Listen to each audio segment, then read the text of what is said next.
Hello, everyone. We're back. That's right. It is the Bleav in Bengal podcast. Yours truly, Solomon Wilcots. You want to stick around because coming up, we're going to have a very special interview with Cincinnati Bengals 2024 first-round draft pick. Amarius Mims is going to join us right here on the Bleav in Bengal podcast. Before we do that, let's talk about Bet Online. Of course, it's your number one source for your NBA finals, the NHL finals, every stat, every matchup, every live odds while the games are being played. Of course, when the game is over, you can go to the online casino and get in on the game of blackjack. You can play poker. You can just unwind, maybe playing 150 slot games as well. All you got to do is go to the website, Bet Online, and use the promo code Bleav, B-L-E-A-V, to get 50% off. Bet Online, that's where the games start. You know what? We got to stop down and talk about this because when you play in a NFL city, oftentimes you're not the only show in town.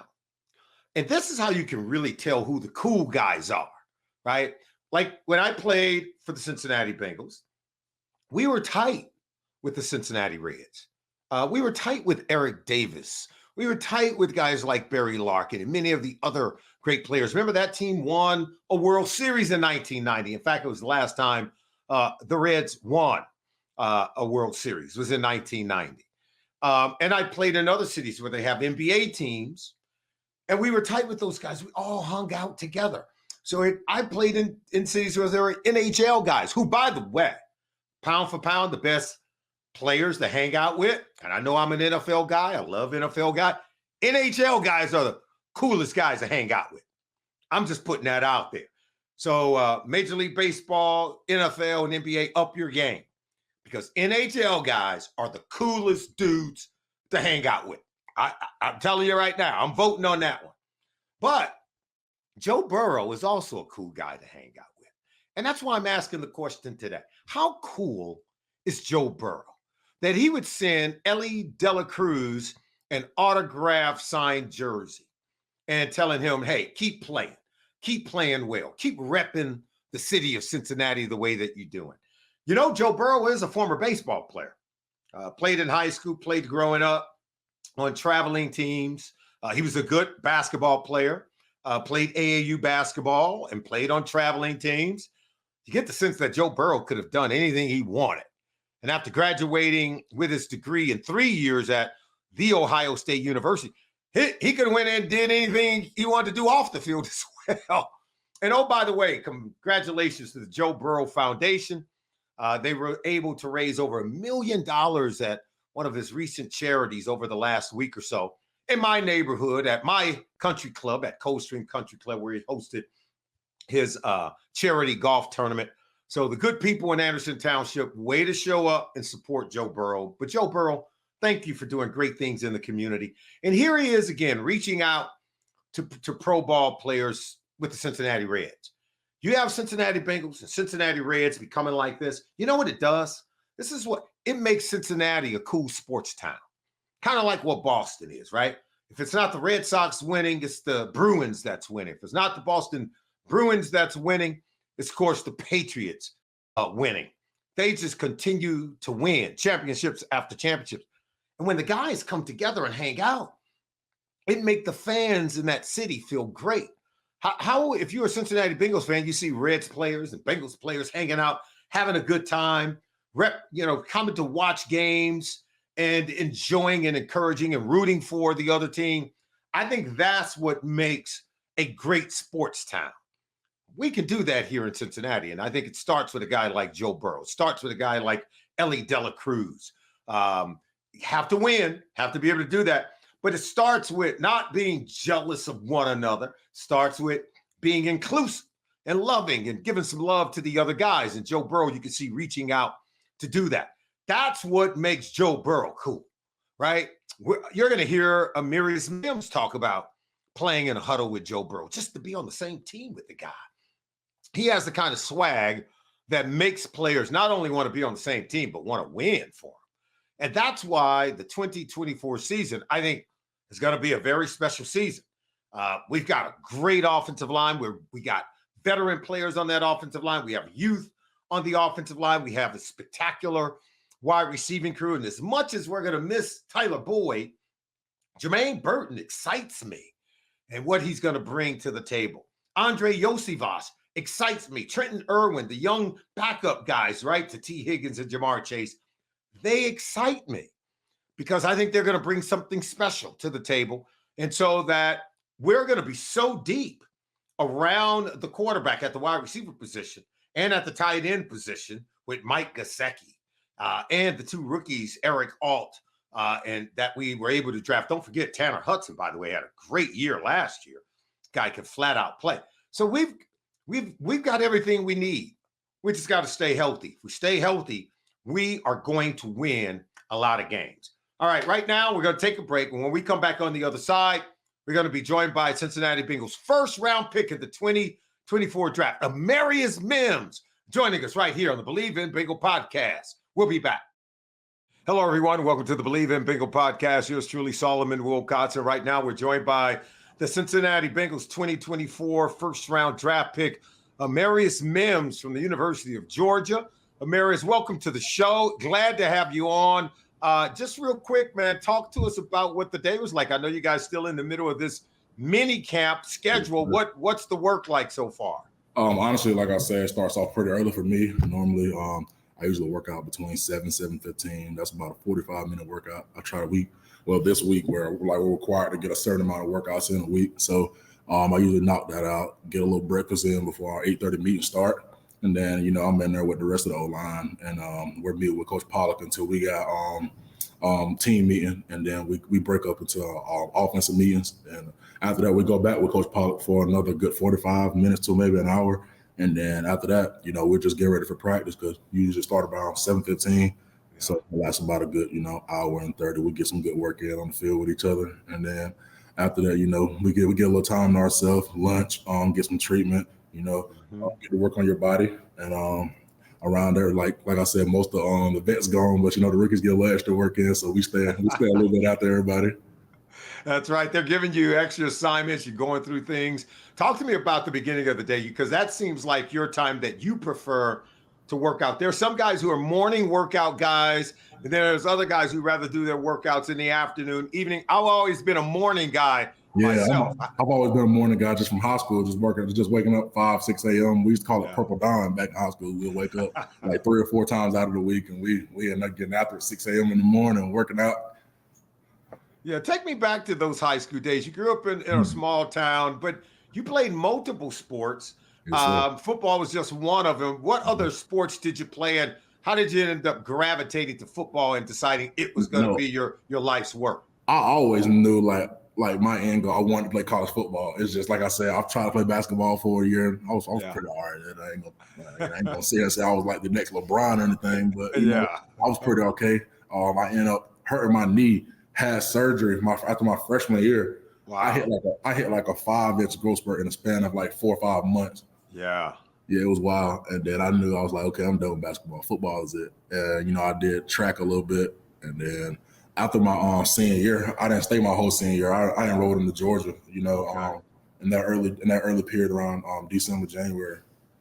Yeah, people don't know when you grow that rapidly, you have this growth plate, but you can be injured as a result of that rapid growth. So it seems like it caused you some injury, and you had to kind of take it easy for a little bit before freshman you year back in. Yes, sir. Yeah, absolutely. It's really. Hey, look. We got video, man, that tells me that you've really got good baseball game with the bat in your hand. You were at the Logan Wilson baseball charity game, and you went yard on them, man. I know it was slow pitch, but anytime you can launch a ball that far with the kind of hand-eye coordination you got, tell me about that, how much fun it was to display that kind of skill set. I just thank Logan for, just inviting me. And I say we all had a pretty good time, and it was a very competitive game, but a lot of people went. A lot of people hit a couple home runs now. I know my boy Evan hit 3. He was on my team, so but it was, like I said, it was a fun time. We all enjoyed it. But I ain't picked up a baseball bat in a minute. I always wanted to play baseball in high school, but I never tried. I was like, So did you surprise yourself when you launched it that far? I'm gonna be honest with you. No, I saw that ball coming. I was like, I'm gonna swing at this. I knew that was gonna be good. Your eyes got big, right? Eyes got it big. got real big.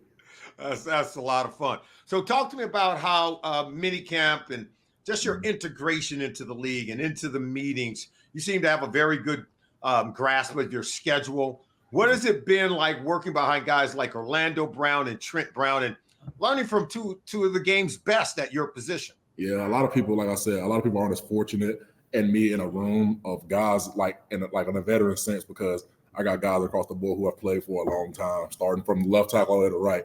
And if I'm confused about anything, I can go to any one of the guys at any 5 position. I can ask a question. And that's the good thing. Like I said, a lot of people don't have that. A lot of people, in there fighting for a spot like I am. And some guys ain't gonna help them like the guys here help me. You know what I'm saying? But it just shows like the guys in the room really care. They really just want to win. Because like I said, everybody doesn't have the room like we have. And like I said, we have a close-knit room. If I ever have any questions, they'll stop the meeting. They'll stop writing down on their paper and they'll help me. They'll turn around and help me. Wow. Like I just said, I'm very thankful for those guys because like I said, without those guys, man, I'll still be, I'll be struggling way more, What has it been like learning under Coach Frank Pollock? He's known, as you well know, one of the best offensive line coaches in the game. He's coached some guys who's had some great careers, even during his time in Dallas and now with the Bengals. What has it been like working with Coach Pollock? It's been real good. Really just because I know what I'm gonna get from Coach every day. He is the same guy every single day. He's gonna be hard on you. He gonna love on you. But like I said, I just learned from him. Sometimes he has like a way he comes off as coaching, and you can't take that as he's getting on you for like the small stuff. It's just really just like you gotta just listen to that message instead of the tone, kind of. And like I said, just growing as a player, I can feel like you get a better understanding of that. And like I said, I'm enjoying the time with him before practice, after practice, and in the meeting room, just because like I can tell he cares.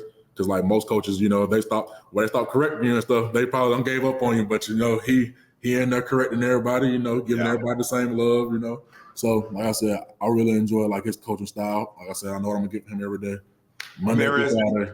Yeah, that part could be going on for a while. He's going to always be there, in your ear, and that is a good thing. What has it been like just watching Joe Burrow in practice, watching the way that he controls the huddle and the way that he integrates and works with the guys in the huddle as you guys are looking to break the huddle to walk up to run plays? Man, it's like, I'm gonna be honest with you, like I know for the veterans and stuff, it gets like, they're accustomed to it, but it still like shocked me, like I'm in the huddle and he walking up to like Joe Burrow walking up to the huddle and I'm on the field with him, you know what I'm saying? That's wild, Like some people dream of that, you know what I'm saying? I'm in the huddle with the highest paid quarterback in the NFL, one of the best quarterbacks in the NFL. Like I just be like, dang, and I gotta just snap back into reality, like, oh snap, like it's happening right now, But like I said, I'm enjoying the time with all the guys, especially Joe. Just what I'm saying, getting accustomed to the offense and finding the little small nuances and all that good stuff, and just ways to get better every day. And now I got to ask you, what is it like to know that you're going to be one of the guys responsible for keeping them upright and keeping them healthy, right? Yes, sir. Like I said, I'm looking forward to it. Honestly, like I said, really, that just starts with me. Like I said, making sure like I keep my body, like I said, in the right shape. Prehab and all that good stuff. Because like I said, I just want to be one of the guys to help in any form, like any way I can, no matter where it is on the field. Honestly, like I said, I was brought here to possibly contribute, and that's what I plan on doing. Like I said, no matter where that is. Well, I know it's been mostly work for you, very little play. Have you discovered any of the fine restaurants around Cincinnati so far? If you have, where has been a really good place to catch a good meal? My go-to breakfast is Taste of Belgium. It's right by the hotel. I love Taste of Belgium. I got to go to the Eagle. There you go. There you go. To the Eagle. And, Jeff Ruby's, of course, that is the hands down the best restaurant in Cincinnati. If I can go there every day, I would. But I know, right? I'll be running before practice, after practice on the weekend. Hey, I love you. I love you throwing the Eagle in there because every time I have friends from out of town, I take them by there. Obviously, I take them to breakfast at Taste of Belgium. If they're really special, they get a trip to Jeff Ruby's. But the Eagle seems to be well priced And nobody is ever leaving that place upset because the chicken is some of the best you ever had, right? I'm gonna have to give you a review when I go there because I plan on going in the next coming days because I leave Thursday. But you gotta go. I'm going. I promise you it's gonna happen. I'm gonna have to hit you up and let you know how it is. Yeah, you're gonna love it. You're gonna love it. It's like down home, but it's so really good. And then if you're over in OTR, you gotta check out Lucius Q Barbecue. I tried that. That's another one I've tried. That is good. That's some good stuff there. There you go. There you go. Let me ask you this because people kind of want to get to know you players, from behind the mask, off the field.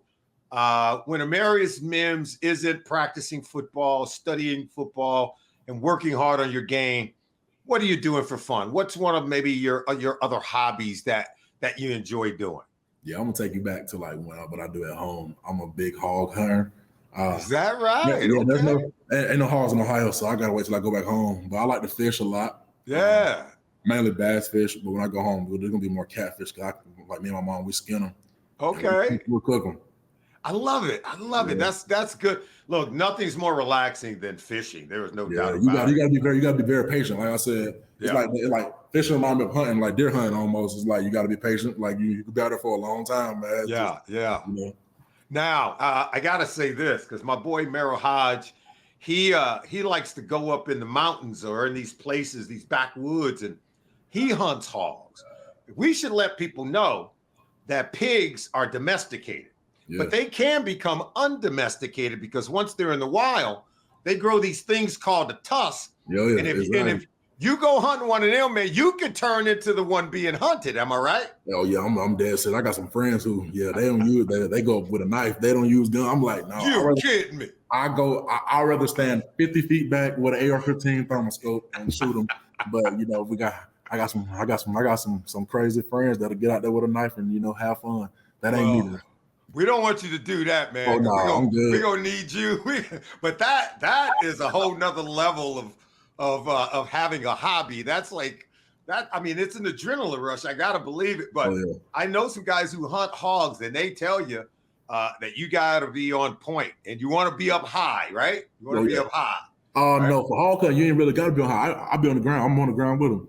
You a bad dude, man. Yeah. I like you. I'm glad you're a Bengal. See, I'm glad you're a Bengal. We need guys like you. See, me, I would be up high, but no, you want to be on the ground where the hogs are. Yeah. But I would suspect, Amarius, if a hog ran up on you, you're 6'8", 340? Somewhere around there, 345 probably. Bro, if that hog ran up on you, he would change his mind. Oh, yeah, we're going to have to go in it. You're the best. Amarius Mims, look, it's been a joy talking with you and getting to know you. We thank you for your time. We know you got to get back to work. Wish you all the best the upcoming season. It'll be your rookie campaign. There's only one rookie season, right? Yes, sir. Let's make it a good one, okay? Yes, sir. I appreciate y'all for having me. All right, you're the best. That's Amarius Mims, Cincinnati Bengals, first-round pick, University of Georgia, joining us right here on the Bleav in Bengal podcast. We'll be back. All right, welcome back, everyone, to the Bleav in Bengal podcast. Right, this is Solomon Wilcots. Thank you for joining us. Look, a couple of things, house cleaning items. I want to thank all the Cincinnati Bengals coaches and the people who came out and supported the Anthony Munoz Foundation in his golf tournament played at TPC Riverbend on Monday. It was a great success. Lots of NFL Hall of Famers, lots of former Bengals. And Cincinnati is one of the great communities you could ever live in because they support so many of the charitable causes that many of the players, many of the athletes have. And Anthony Munoz is doing a wonderful job paying for the education for a lot of young people to give them scholarships to go to college. And there are really some great people who serve on his board, who serve as volunteers during the golf tournament. And I can't thank many of the people enough, the volunteers that participate and the coaches, Cincinnati Bengal coaches. They take time out of their busy schedule. They're trying to win games. They're trying to get ready for the upcoming season. But year over year, Zach Taylor and his staff are coming out to support the Anthony Munoz Foundation and participating within the charitable golf tournament. It's a fun tournament, by the way. My team didn't win, unfortunately, but I did play with a great group of guys. There was no doubt about it. The guys from Nationwide Insurance, they were awesome. So we had a ball. And it was just good to catch up. It's kind of like a great reunion when you get some of the old guys, you get the new guys, you get the young coaches coming in. Cincinnati Bengals have some really fine young men on their coaching staff. Had a chance to meet many of them. And I'm telling you, these guys are going to become household names over the next 5 to 10 years. You just watch and see, because these guys are hard workers. They don't have a lot of light on what they do. All they do is get the young players who they've drafted and signed in free agency ready to play each and every Sunday to go out and win games. And then when they win, we give the players a lot of credit, and rightfully so. The head coach gets a lot of credit, and rightfully so. The organization gets a lot of credit. But there are a lot of assistant coaches who are behind the scenes who are doing great work. Even right now, as we record, working with these guys doing mini camps, the offseason training program to get them ready to play football this summer. Now, we're going to go into training camp. Here's a couple of things that I'm paying attention to, because it looks like we're going to have a joint session with the Indianapolis Colts, because we're going to play them in the preseason, not in the regular season. We'll play them in the preseason, but we have these joint sessions. This is not a way back in the day when I played. We had plenty of joint sessions. And I can tell you right now, they almost always turn into a fight. Somebody is going to do something. All I would say, I want to see both teams have a spirited practice, a competitive practice, but yet we don't want to see anyone get hurt. And we definitely don't want to see anyone fight. So I know the dates are still soon to come in terms of when those practices are going to take place. But I can't wait to see the Cincinnati Bengals in those kinds of practice, because I don't expect Joe Burrow will play in a preseason game, and rightfully so. And I'm going to say this up front, because I know there's a lot of Bengals fans who are going to want to see Joe Burrow play in the preseason. That's not where you want to waste it. You want him to get the work in these joint practice sessions against an Indianapolis Colts team or a Green Bay Packers team. Whatever team we're going up against during the week, that's where the work gets done. You don't want to put Joe Burrow in, and now you have backup offensive linemen, and someone throws a lookout block. That means look out, quarterback just got hit. You don't want to risk his talents there. It's about getting ready for the real games, the regular season. So you're not going to expose Jamar Chase or Joe Burrow and your top players in a preseason game. Today's football, you're using preseason games to get the other guys ready, to see who's going to make your team. There's a lot of rookies. There's a lot of first-year players that you need to find out what they're about. And this is their opportunity. This is their dress rehearsal to prove what they're going to do. For a veteran player playing in a preseason game, it doesn't matter, because no one's blitzing. No one's running the things you're going to see in a real regular season game. It's futile to go into those games. And I think you can risk way more than you have to gain. So veteran players sit 3 preseason games. Young players, rookie players, they get the work. It's about finding out what they can do, because guess what's going to happen when the real games begin? The veterans are going to play, and the young guys are going to be resting. So if you don't let the young guys play during the preseason, when are they going to play? When are you going to find out what they can and can't do? So preseason is for unproven players. It's for players who still have to prove themselves and still have to develop. It's the Andre Yosivach, right? He's going into a second year, but don't you want to see more, right? It's for the those kinds of players. It's for Dax Hill, who's going to play at corner. Yes, he's a starter, but you're going to now see him play a little bit now at corner, because he's got to get that work. Okay. And but your starters, your primary starters, those guys are going to sit. I'm not saying veteran players can't play in the preseason, because veteran players can, because some of them need work. They're going to be asked to do some things differently than what they were asked to do previously.